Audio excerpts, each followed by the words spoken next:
and publicly stated in interviews, the vast majority of people, when looking at Washington, D.C. and at the Vatican, they never comprehend how those cities constitute one of the reproduced in all of their glory and right before the world's eyes is an ancient to generate the deity's return. The primeval concept, especially that of sacred domes facing obelisks, for deity incarnation from the underworld to the earth's surface through union of respective figures. The dome, the ancient structural representation of the womb of Isis, and the obelisk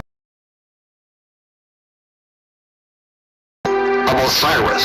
That layout, as modeled in antiquity, exists today on the grandest scale at the heart of the capital of the most important government, most powerful government on earth, the United States, as well as in the heart of the most politically influential church on earth, the Vatican.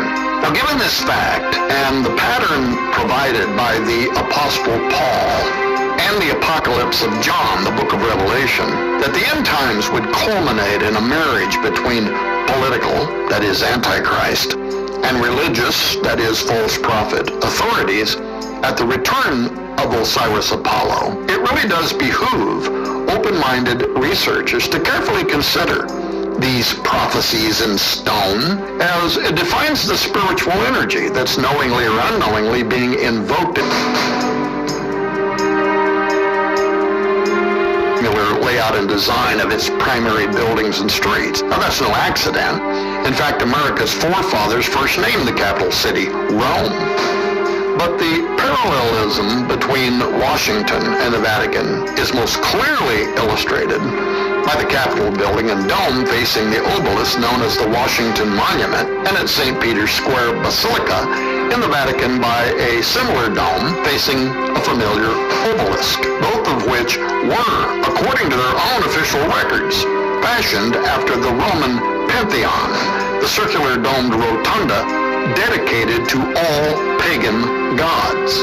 Now, this layout, a domed temple facing an obelisk, is an ancient alchemical blueprint that holds significant esoteric meaning. For those who may not know, the U.S. Capitol building in Washington, D.C.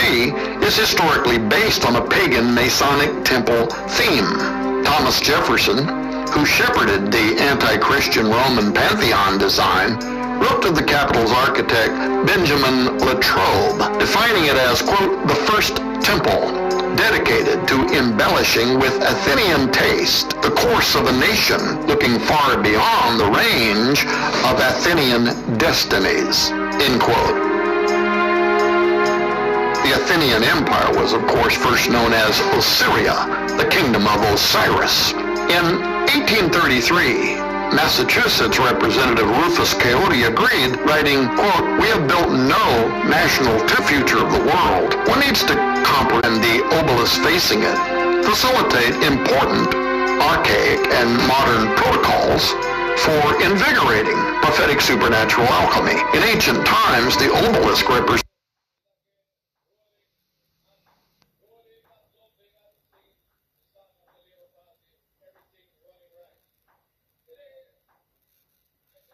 the god Osiris's missing male organ, which Isis was not able to find after her husband brother was slain and chopped into 14 pieces by his evil brother Set. The story involves a detailed account of the envious brother and 72, that's an important number, conspirators tricking Osiris into climbing inside of a box, which Set quickly locked and threw into the Nile. Osiris drowned, and his body floated down the Nile River where it snagged on the limbs of a tamarisk tree. In Byblos, Isis recovered his body from the riverbank and took it into her care, but in her absence, Seth stole the body again, and this time chopped it into 14 pieces, which he threw back into the Nile. Isis searched the riverbank until she recovered every piece except for the genitals, which had been swallowed by a fish.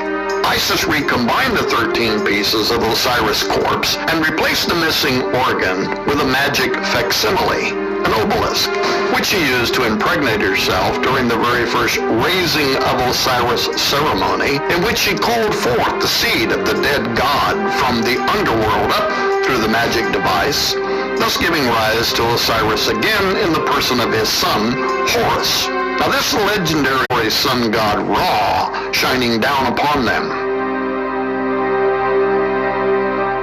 In Egypt, where rituals were performed to actually raise the spirit of